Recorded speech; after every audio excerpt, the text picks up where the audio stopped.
age of 22, I was kidnapped by the Pinochet's secret agents in Chile, and I was tortured, and I was made into like a living holographic installation for the agents to go and have drinks, and they made fun about my body and they made comments about my body. And they put me on not on the bed but on the frame, a metallic frame of a bed. They put me there, they opened my arms and they opened my legs, and I was fully naked, and it was actually quite awful. And then here in Australia, that happened in Chile, and then in Australia I was bullied at work, like it was actually quite bad, and that triggered memories of the torture, and that triggered a manic episode, and the whole thing collapsed, and I had a mental illness. And I've been dealing with mental health issues ever since, and that's why I don't have a home.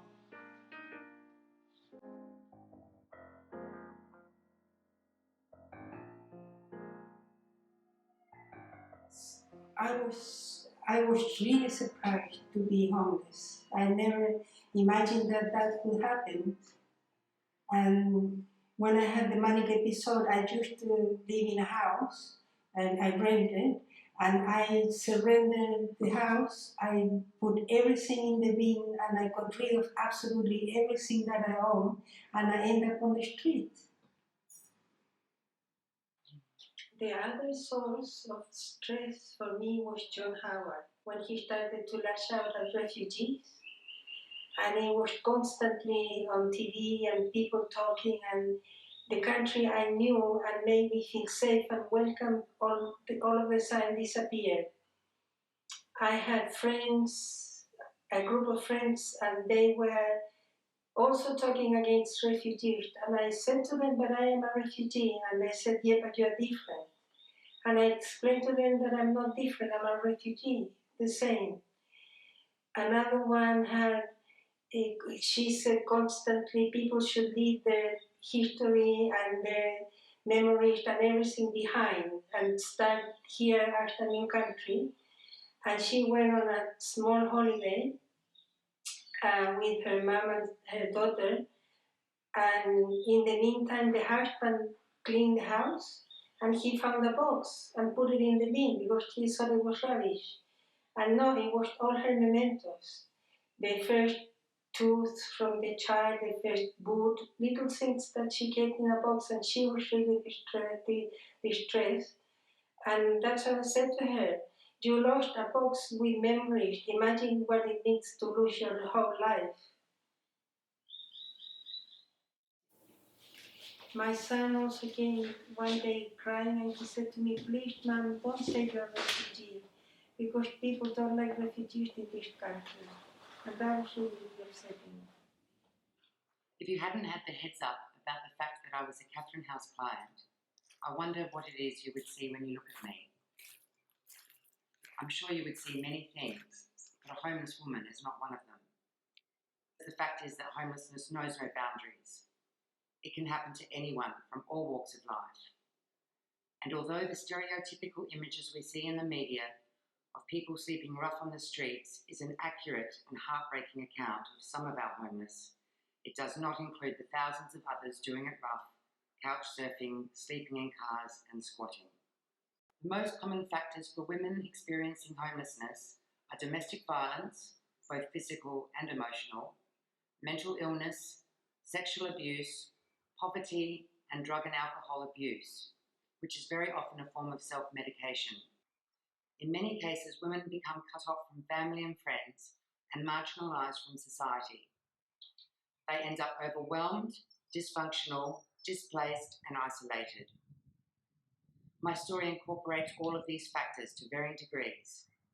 How I got to be in this position is a long, complicated, and harrowing story, but what has happened since is nothing short of a miracle, and I do not use that word lightly.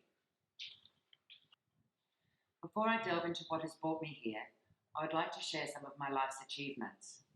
Not because I want to ring my own bell, but but simply to demonstrate there is no stereotypical person that suffers from homelessness, nor mental illness, nor addiction. Throughout my life, I've had long periods of productivity and stability and have achieved many great successes in my chosen fields, these being photography and academia. Undergraduate and postgraduate awards and prizes, an academic medal of excellence, and an APA scholarship to carry out my PhD. I have worked as a teacher and a lecturer at several universities. I have exhibited my photographic works widely, and I have worked extensively in a variety of photography roles, from successfully running my own photographic studio to working as a clinical photographer in a major hospital. I was born in Adelaide into a middle-class family. My family wasn't exactly well off, but we enjoyed a pleasant, comfortable lifestyle, and I received a private education at Mercedes College. Reflecting on my childhood, I believe I was aware from a very early age that I was somehow different, particularly as I suffered with acute anxiety and extreme unfounded, ungrounded fears. These qualities were still there when I moved into adolescence, and I found living extremely difficult. When I was 17, I moved to Brisbane with my family.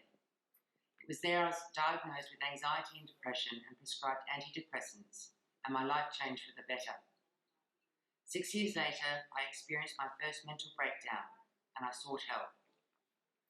The road to recovery was long and hard, but I did all that was recommended, and I made a full recovery. Hi, my name is Maddie. I'm 21. I've had several journeys with homelessness over my life. Most recently from December of 2018 to about midway through last year, 2019. A big part of my homelessness was the fact that I don't have family to back me up. Like, my family's alive, but they're not family to me because they're not good people. They're abusive and just don't care. So that was a big factor for my homelessness because I didn't have anybody to fall back on to when I found myself in a crisis situation. Basically, I worked with my dad because he ran a restaurant. He didn't own it, he just rented it and ran it. I wasn't doing very well, but it was a job. And so I worked there as a waitress from about the age of 12. So Dad and I were at work one day during like the whole drama of my parents splitting up, and we came home one day to find that the locks had been changed and my dad and I's stuff was out under the carport, and we weren't welcome anymore, even though like we were all separated in the house, didn't talk to each other, and so we didn't really have anywhere to go because we're in a small country town. I was maybe 14 or 15. Divorce was already scary enough, and my home life and things going on otherwise were already scary. And so to have that added insecurity of coming home from, you know, a long day at school to go to work and then to come home late that night and not have anywhere to go and not have a home anymore, was kind of terrifying. And it was also embarrassing as well because I couldn't tell anybody what was happening. Like, this is probably the first time I've spoken about it. Yeah. Because I went to a private school at the time, which also I don't know how that worked out because I'm pretty sure we weren't paying school fees. So yeah, I wouldn't dare tell anybody there that I didn't have much money, let alone that I was sleeping on a restaurant floor. I would have been bullied even more relentlessly than I already was being bullied. So yeah, it was scary. It was a lot to kind of deal with as a kid. I just kind of tried to ignore it as best I could and just plod along because there was nothing else I could do. Hi, my name is Monique. The reason I became homeless is because I've moved out of my parents' place when I was younger age and moved somewhere else. I moved over 6 times, a small apartment, and a unit a couple of times, And I even found myself many years ago with nowhere for a month and a half. I had to move in with my brother and sister. If I didn't stay with my brother and sister, I would have had nowhere to go. Yeah, it's not a nice feeling to have nowhere. And then I ended up moving to the country for 5 years into a house. And the place I'm staying at now, I've been there for 15 years and I'm very happy there and I'd like to stay. Well, I like the area and I enjoy living there. I'm happy enough.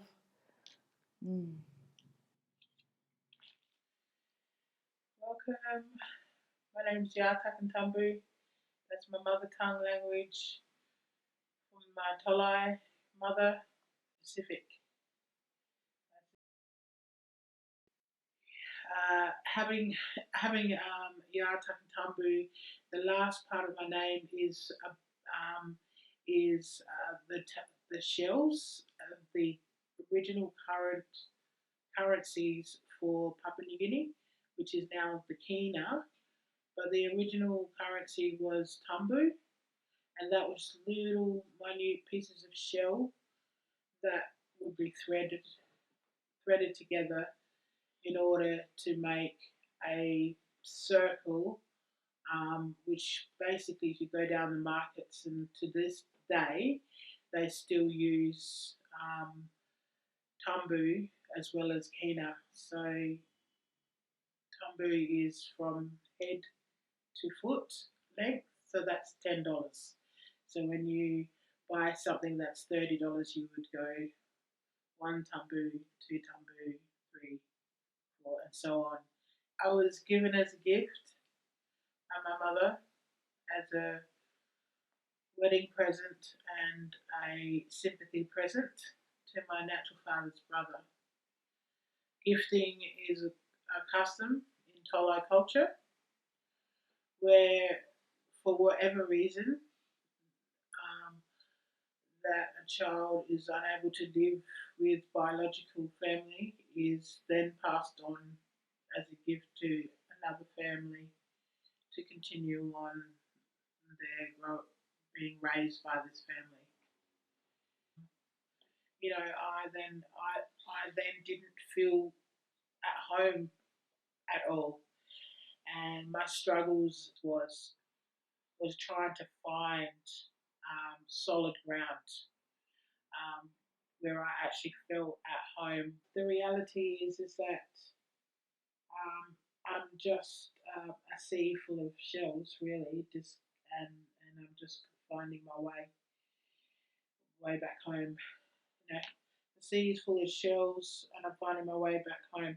But many seasons, the shells get pushed this way, the tumber gets pushed that way, or it gets pushed that way, or it gets pushed on the shore. We have that wealth to enjoy a moment in time, but never giving up on going back to mum's island and claiming that for myself, to feel connected, away from that homelessness of feeling sheltered by my mum, not the disconnection.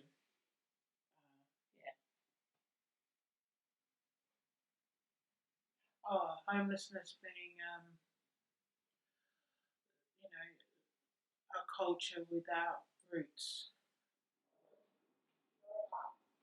Through adoption, through the colonialism and genocide, and blackbirding back then, has what do you call it, severed a part of that part of my culture. So how did I get into homelessness? Was after lots of time in foster care, my adolescence,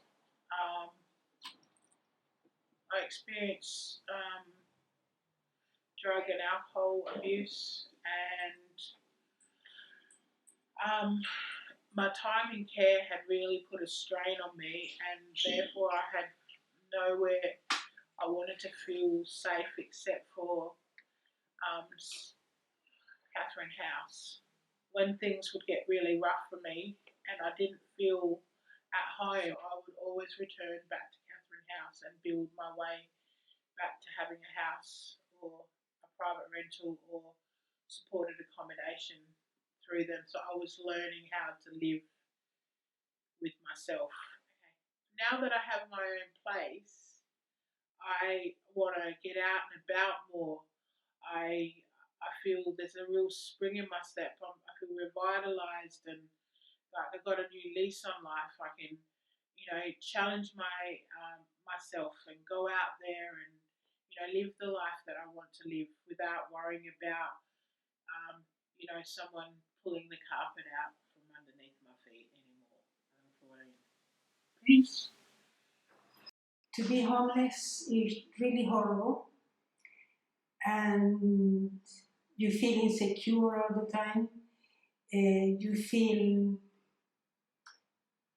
a little bit hopeless, like there's no future. And in general, it's actually a very hard experience.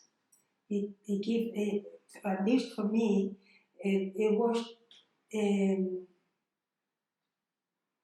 full of psychological pain, or it's been full of psychological pain. I would like to say that there are certain, we believe that certain type of people can be homeless, and it's not true. Anybody could become homeless in life if, like if something really awful happens, you never really know. And it's not just somebody that you see on the street. It could be there, like I met women who are living in their cars, for example, and they're homeless. In the mid-2000s, I became imbalanced and once again sought help, this time to no avail. So eventually I started drinking heavily. I knew there was something terribly wrong and I booked myself into a private clinic. It was there that I was diagnosed with bipolar 2 disorder. It was a bit of a shock, but more of a relief, as it explained so much of my life and behaviours. I was extremely optimistic about recovery. My thinking was, now we know what's wrong, let's fix it. But unfortunately, this is not how it panned out, and it was in fact the beginning of a new nightmare. What followed were years of medication mayhem, 2 destructive marriages, several mental breakdowns, and numerous hospitalisations. I could hardly function, and I simply did not want to exist. Eventually, my dysfunction and unhappiness led to hard drugs, and I became an ice addict.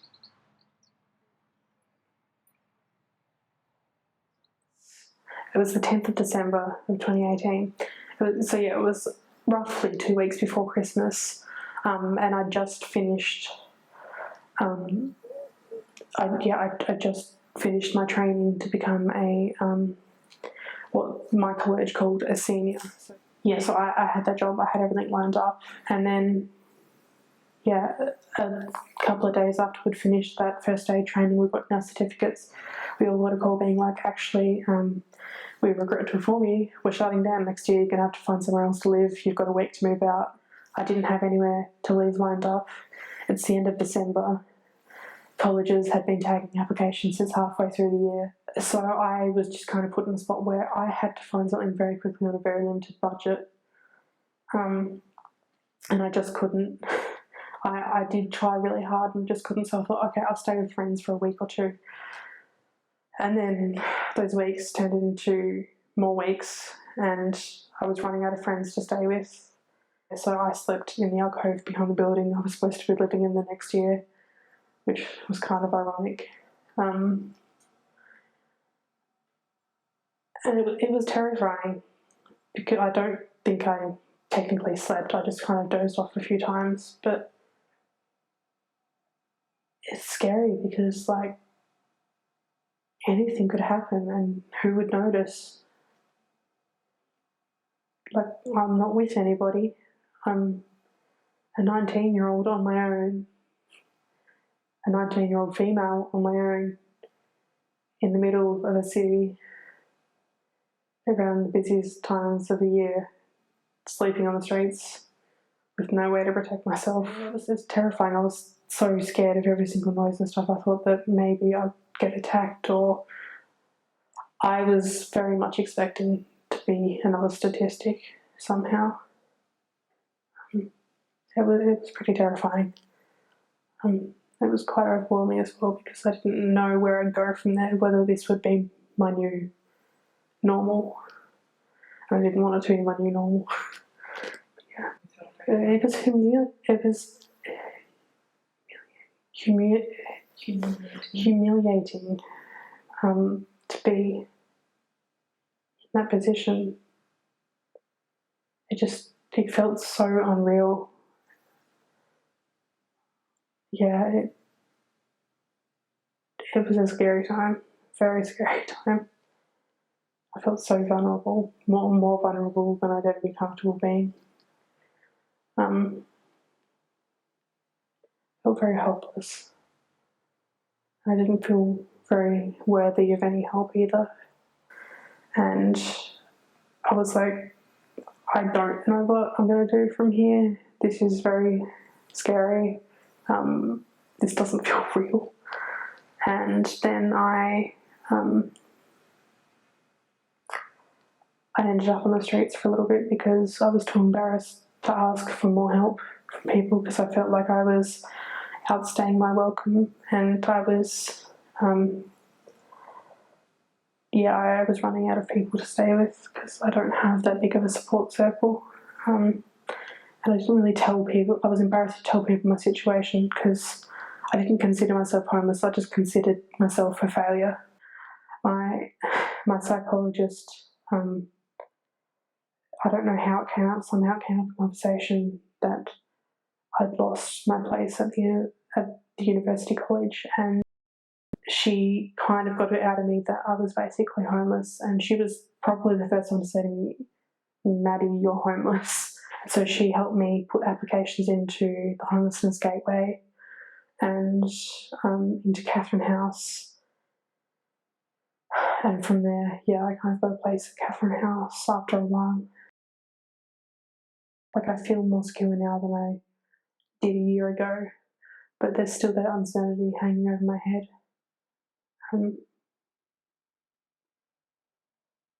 I feel secure, and I feel like I'd actually made progress and that I could move on with my life then, because at the moment a lot of my life is still very much, where am I going to be in a year?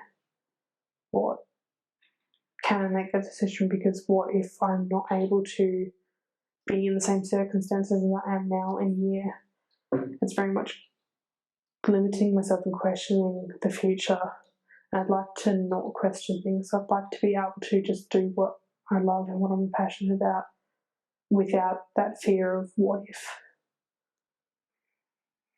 But it would be good to have my own place one day. If I don't achieve anything else, I'd like to have the goal of having my own place and being financially secure enough that I don't have to calculate every single thing I buy at the supermarket and swap out things for home brand just in order to eat. I don't want to have to worry about having overdrawn fees and stuff. I don't want to be rich. I just want to be financially secure. I just want to have certainty.